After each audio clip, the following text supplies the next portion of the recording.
अस्सलामुअलैकुम नाज़रीन। तहरीक इंसाफ के साबिक रहनुमा अली जैदी का तहलका-खेज इंटरव्यू सामने आ चुका है, जिसमें वो तहरीक इंसाफ को छोड़ने के हवाले से अहम इंकिशाफात कर रहे हैं। अली जैदी पर किसने प्रेशर डाला और किस तरह का टॉर्चर किया गया, आइए पहले उनकी गुफ्तगू सुनते हैं, फिर इसके बाद तमाम तफसीलात आपके सामने रखते हैं। पार्टी कौन सी है? मैं तो आईपीपी नहीं, मैं तो आईपीपी में मैं तो गया था खाली देखने के बगैर, मैंने ज्वाइन तो नहीं की थी कभी। I never said I joined. Press conference, एक प्रेस कॉन्फ्रेंस हुई थी, आप बैठे थे उस प्रेस मैं हूँ स्टेज पे, ये को बहुत दूर कोने में फवाद चौधरी भी बैठे थे। फवाद चौधरी मुंह छुपा के पब्लिक में बैठे। सर मैं जब आया हूँ तो उन्होंने मुझे वहां बैठा दिया, मैंने अपनी मर्जी की तरी बनाई थी, बैठा था। ज्वाइन नहीं, अगर ज्वाइन की तो इलेक्शन लड़ा होता ना, कोई ओहदा नहीं होता ना। क्यों गए थे?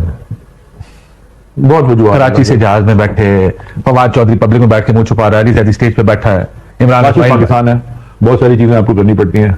मैं तो मैं आया नहीं लाया गया हूं। चले, मैं आईपीपी में नहीं हूं और पीटीआई ने मुझे निकाल दिया था कागज पेज के, सस्पेंड कर दिया। नहीं, शोकॉज नहीं था, मैं आपकी मेंबरशिप टर्मिनेट कर दिया। ठीक है, मैंने तो खुद ही कहा था कि मैं सियासत से छोड़ा होगा, अगर उन्होंने कर दी तो मैं उनका बड़ा शुक्रगुजार हूं कि अगर कोई ये समझ रहा था कि मैं पीटीआई से सियासत करूंगा और दोबारा उठाने आ जाए तो मैंने क्यों पहले कह दिया। और ना लाइटर नोट, वो एक खैर चले, कोई लाइटर नोट की बात नहीं करते। आपका एक बड़ा मशहूर हुआ था वो बयान जब आपने कहा था कि अगर इमरान खान की जिंदगी में तहरीक इंसाफ छुड़वाना चाहते हो तो यहां गोली मार दो। उसके बाद की लाइन भी मैं पढ़ देता हूँ। मैंने कहा था मुझे इमरान खान भी नहीं निकाल सकता पीटीआई से, और निकाल दिया। और मैंने कहा था, मैंने कहा वो ओहदा नहीं देगा ना, मैं वोटर तो हूं ना। इमरान खान भी मुझे कहेगा तो मैं चौकीदारी का काम मैं कर दूंगा। उसके बाद अगर मैंने छोड़ी 11 दिन बाद, उसके 11 दिन बाद, तो अब तो 11 डेज। हाँ, तो 11 11 दिन They could have taken me। गोली नहीं खाई। नहीं, मैं गोली खाने का बयान यहां से था। टूट गए, हार गए, डर गए। काशिफ, सियासत में मैं आया था ना, अपनी जात के लिए नहीं आया था। मैं तो बड़ी कंफर्टेबल जिंदगी बाहर गुजार रहा था। आप बल्कि आपने तो मुझे एक दफा जब आप दुबई में लेते तो उस वक्त भी मैं पॉलिटिक्स में आ चुका था, इलेक्शन भी लड़ चुका था एक दो, लेकिन मैं सेनेटर बन रहा था, पार्टी में तो था, 1999 में था, 2002 का इलेक्शन लड़ा था। उस वक्त मैं अमेरिका में और कंफर्टेबल आराम से गुजारा था। अपनी जात के लिए नहीं आया था। I have lost all in politics, tangible financial कुछ भी नहीं रह गया। किसी और की भलाई के लिए आया था। और मेरा वहां और रहना, मैं रह लेता, यानी कि वो आवाज जेल में जैकबाद में 50 डिग्री गर्मी, मुश्किल जेल है, मुश्किल नहीं है, छत भी नहीं है उसमें, सलाखे 50 डिग्री गर्मी, जो भी था, और भी मुश्किल लोग रहे होंगे सूरत हाल में। मैं कोई कंपैरेटिव एनालिसिस मच्छर काटते हैं, खन खजूरे 2 दफा काट चुके हैं, और सिगरेट से जलाया, वो सिगरेट जली थी तो उसे जला के बच गई। वो I remember my late father, अबू कहते थे कि खन खजूरा कभी गुजरा तो गर्म पानी डालो, वो गर्म पानी के तो था कोई नहीं। तो सिगरेट एक दिन पी रहा था तो बड़ी तकलीफ हुई, देखा तो कुछ चीज दूसरी अंदर, वो निशान है दोनों पाँव में, एक लेफ्ट में एक राइट में। That was the third day and the fourth night. 2 दिन ये हुआ, ठीक है। उसके बाद थोड़ी सी कंफर्टेबल भी हो गई थी, इन द सेंस के छठे दिन उन्होंने एक तकिया और गद्दा दे दिया था। वो ईंटों पे था, you know, I don't know मैं टीवी पे क्या डिस्क्राइब करूं। That didn't break me. क्या I came into politics to serve, but if I would, अगर शायद मुझे नहीं पता, लेकिन जो मुझे मैसेज दिया गया था वहां, अगर मैं वो मुझे नहीं पता, वो थ्रेट थी, एक इम्प्लाइड थ्रेट थी बड़ी जोरदार। मैं शायद अगर वो एक्सरसाइज हो जाती तो मैं शायद कुछ ही कर लेता, या अगर मुझे छोड़ देता तो मैं किसी को मार देता। तो वो मैं नहीं कर सकता था। मैंने फिर फैसला किया कि मैं एक स्टेटमेंट लेकर घर चला जाता हूँ। मैंने बाय द वे, ये आज मैं आपको डिस्क्लोज कर रहा हूँ,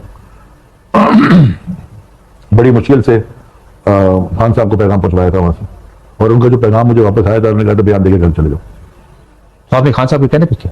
नहीं, मैंने तो ये पहले से डिसाइड किया था, वो अगर मुझे ना भी कहता मैं जाता, लेकिन मैंने उनको बता दिया था। उस वक्त वो जेल में नहीं थे, वो बाहर आ चुके थे ना, हम तो 9 मई को अरेस्ट हो गए थे। तो आपने खान साहब को पैगाम ये भिजवाया कि मैं अब नहीं बर्दाश्त कर सकता? मैंने कहा कुछ ऐसी चीज हो रही है शायद मैं बर्दाश्त नहीं कर सकूंगा। तो उन्होंने कहा तुम तो काशिफ, जो भी मुझे पैगाम दिया गया था, मैं आज भी दोबारा जिस्मानी और नहीं, मैं आपको झूठ नहीं बोलूंगा, इखलाकी, मैं आपको झूठ नहीं बोलूंगा। मैं पहली दफा उठा था काशिफ 15 अप्रैल को एक फजूल से केस में, मेरे ख्याल में 23 को छुटा, वो 3-4 जगह इधर उधर घूम के। फिर 9 मई को शाम को मैं उधर नहीं जा रहा था 4 फैसल पे, बट वो ट्रैक चेक कर रहे होंगे, फिर उठ गया। फिर 1 दिन के लिए 2 दिन के लिए तबियत खराब थी, तो मैं वो मेरे वो इत्तेफाक से कुछ ब्यूरोक्रेसी में अच्छे सेंध में लेवल में जाने वाले थे, तो मैंने I manage to write a letter on a piece of paper कि जी आप मुझे घर शिफ्ट करने, आप एमपीओ पे उठाया तो घर हाउस अरेस्ट कर दे। तो उन्होंने 1 दिन के लिए घर भेजा। डॉक्टर ने कहा कि आपका ईसीजी होना है, बिकॉज बैक ये सारा दर्द कर रहा था, तो वो घर पे तो नहीं होना था।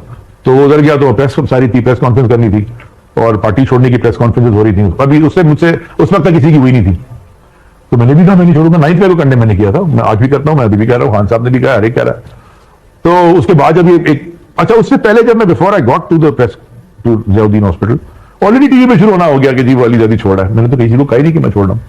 आई नेवर सेड, गोली वाली प्रेस कॉन्फ्रेंस उससे पहले ही शुरू हो गया था टीवी पे, यार भी चला था अली ज़ैदी की प्रेस कॉन्फ्रेंस होने वाली है, सुबह पार्टी छोड़ है। मैंने तो किसी ने तो आपके ताल्लुकात जो एस्टैब्लिशमेंट के साथ थे उस वक्त, उसकी बुनियाद पर सबको ये लग रहा था कि अली ज़ैदी साहब वही करेंगे जो उनको कहा जाएगा। काशिफ चले पहले क्लियर कर ले, मैं इस सवाल का जवाब चलो इसमें मैं आता हूँ थोड़ी नहीं, बहुत जरूरी देना, बिकॉज ये मैं असल में मैंने जो आपके साथ बैठने के लिए एग्री किया ना, वो मैं कुछ चीजें क्लियर करना चाहता हूँ।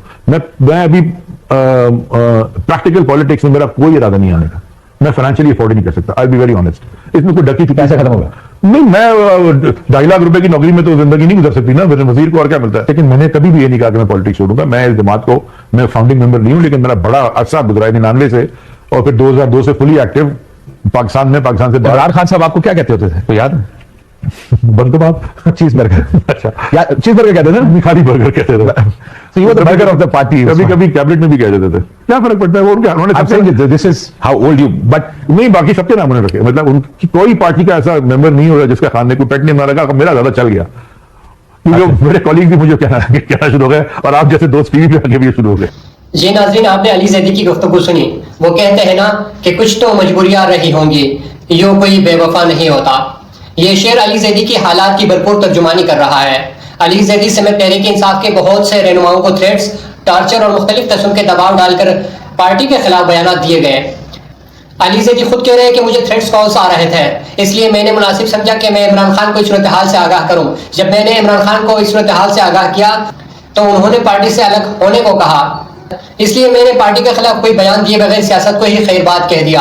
अली ज़ैदी बहुत मुश्किल वक्त में पार्टी की आदत से खुद को अलग कर लिया। उसने दबाव को बर्दाश्त नहीं किया, बल्कि खुद को सियासत से अलग करने को ही आफियत समझा। इस तरह उसने खुद को इन मुश्किलात से अलग कर लिया जो पार्टी के नजरियाती लोग अब भी उन मुश्किलात से दो चार है, जिनमें शाह महमूद कुरैशी, यास्मीन राशिद, सनम जावेद, आलिया हमजा और परवेज इलाही समेत बहुत सारे रहनुमा अब भी नाकर्दा जुर्म की सजा काट रहे हैं। बस उनका जुर्म सिर्फ यही है कि वो इमरान खान के नजरिए के साथ खड़े हैं। जिस दिन वो इमरान खान के नजरिए से खुद को अलग करेंगे, वो बेगुनाह करार पाएंगे। तहरीक इंसाफ को तोड़ने में तहरीक इंसाफ के अपने लोगों का हाथ है, जिनमें परवेज खटक, महमूद खान और फयाजुल हक चौहान शामिल है। उन लोगों ने अवाम की खिदमत करने की बजाय शाह से ज्यादा शाह के वफादार होने को तरजीह दी। इस तरह तहरीक इंसाफ टूट फूट का शिकार हुई। नाजरीन, आपकी क्या राय है? अपनी राय का जरूर इजहार कीजिएगा। मिलते हैं एक नई वीडियो के साथ, तब तक के लिए अपना और अपने इस चैनल का भी ख्याल रखिएगा। अल्लाह हाफिज।